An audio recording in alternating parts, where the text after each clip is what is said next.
वगैरह वगैरह, फिर आप डिसाइड करो कि मुझे स्टॉक खरीदना है और आप उसको होल्ड करके उसमें पैसा बनाओ। तो ये ट्रेडिशनल तरीका है। एक दूसरा तरीका है जिसे हम कहते हैं, जो हम गुजरातियों में कहते हैं भाव भगवान जी। तो भाव भगवान है यानी वो प्राइस को देख के deeper understanding of the price से हम स्ट्रेटजीज बनाते हैं कि जिसमें इन्वेस्ट करना चाहिए, ट्रेड करना चाहिए। तो पहली चीज़ तो ये है कि पहले आप अपने आप को कंपार्टमेंटलाइज कर।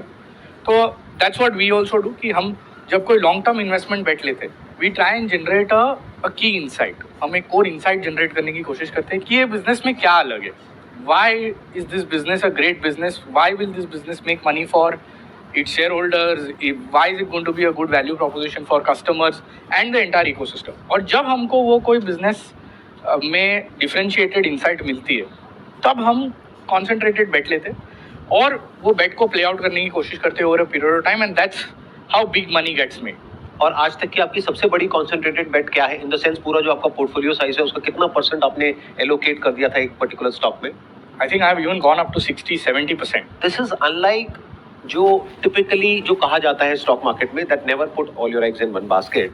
तो 60% is a fairly large amount of stake of your portfolio. So this was your personal money या फिर वो पब्लिक का पैसा? So this is my personal money. Then you can take that. Yeah, this is my personal. And see, I think आपने बहुत बढ़िया बात कही कि लोग हमें सिखाते हैं कि आप डाइवर्सिफाई करो, पर ये जो डाइवर्सिफिकेशन का फंडा है ना, वो एप्लीकेबल है अगर आप नहीं जानते आप क्या करो। Let's take a case in point. आप राकेश झुनझुनवाला जी देख लीजिए। Titan for most part of his life has been anywhere between 50 to 65% of his portfolio, and that is where he made most money. Most of his money. Even आप आज की तारीख में Warren Buffett देख लीजिए। Apple is the stock where he owns his largest position. Apple is almost 40% of his portfolio.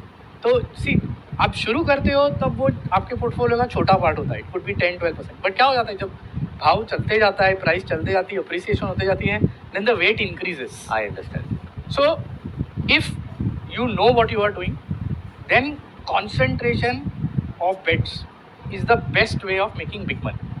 अगर आप depth में हो, सी बिकॉज अगर लेट्स टेक अ केस, आप खुद आपका बिजनेस रन कर रहे हो, तो you are anyway 100% owner and you know everything about your business in depth. अगर आप वो सेम डेप्थ किसी स्टॉक के लिए या किसी सेक्टर के लिए बिल्ड कर सकते हो, तो you can actually go deep. And I often से कि स्टॉक मार्केट में पैसा बनाने का दो तरीका है। एक है कि आप डेप्थ से बनाओ, यानी let's say you find your ground कि ये मेरी एरिया ऑफ एक्सपर्टीज है। सो कई बार मैंने देखा है कि जो लोग एक्सपर्ट होते हैं, लेट्स से कोई आईटी प्रोफेशनल है, आईटी इंडस्ट्री में काम करता है, वो आईटी के ट्रेंड्स अच्छे से पकड़ पाता है, तो वो आईटी सेक्टर में ही वो लाइफ टाइम पैसे बनाता है। कोई स्टील सेक्टर का एक्सपर्ट है तो वो स्टील सेक्टर में ही पैसा बनाता है साइकिल्स प्ले करके। तो एक डेप्थ का तरीका है, दूसरा है ब्रेथ का तरीका।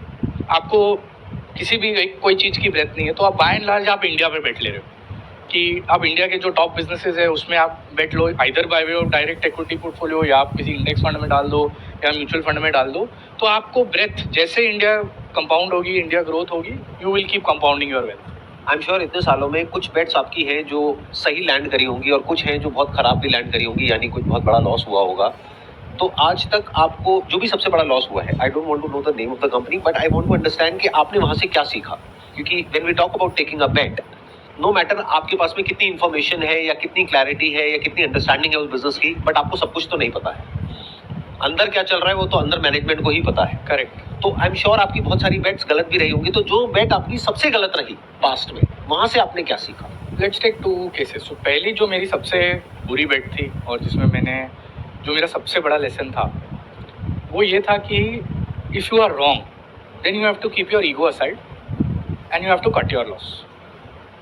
Believe me, in the business of stock market, in the business of investing, अगर आप 60% टाइम भी सही रहे ना, 60% ऑफ द टाइम्स, मतलब आपने 10 इन्वेस्टमेंट्स की और you're right by 6 times only, तो भी ये बहुत बढ़िया नंबर है। But you have to be careful. And मेरी सबसे बड़ी लर्निंग मेरे one of my worst trades में was that in the 4 that you lose, you have to make sure that you don't destroy yourself in the process. तो you have to keep your ego aside, और अगर आपको लगता है कि आप गलत गए तो you have to dispassionately get out of the business and cut your loss. और ये सबसे बड़ी गलती मैंने देखी है रिटेल इंडिविजुअल इन्वेस्टर में। हम सबको है ना एक एंकरिंग बायस हो जाता है। हमको लगता है अरे यार मैंने तो किसी चीज़ 100 रुपये में ली थी, अभी मैं 100 के लिए रुक जाता हूँ। और अगर 80 हो गया, 70 हो गया, 50 हो गया, तो हम होप में बैठे रह जाते हैं। और वो 10 भी हो सकता है। हाँ, और वो कहीं ऑफन वो 100 वाली चीज 5 हो ही जाती है। तब पहली बार जब वो 100 का 80 हुआ ना, that is the first indication कि यू आर रॉन्ग, क्योंकि ये आपके डायरेक्शन के अगेंस्ट चल रही है।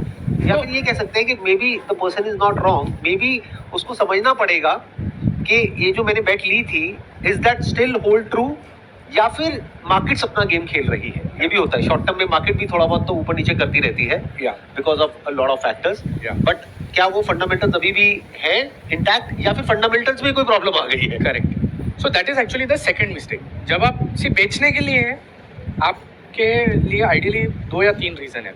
एक तो पहले आपको लगा कि मैंने जो ओरिजिनल हाइपोथेसिस बनाई थी ये पर्टिकुलर इन्वेस्टमेंट के लिए, मेरे को जब भी आपको इन्वेस्टमेंट लोगे, आपको जो भी इंसाइट आएगी, आप एक हाइपोथेसिस बनाओगे, राइट, कि मुझे लगता है ये यहाँ से 8 गुना 10 गुना कुछ सालों में बड़ा हो जाएगा, या ये सेक्टर अभी भी नया है, this is going to do really well over a period of time. So अगर आपकी ओरिजिनल हाइपोथेसिस फेल हो जाती for whatever reason, take example, at one point of time Idea, जो वोडाफोन आइडिया हम आज देखते हैं, used to be a great business, it used to be a Nifty 50 stock, but when external competition came in, Jio came in, the dynamics of the business changed.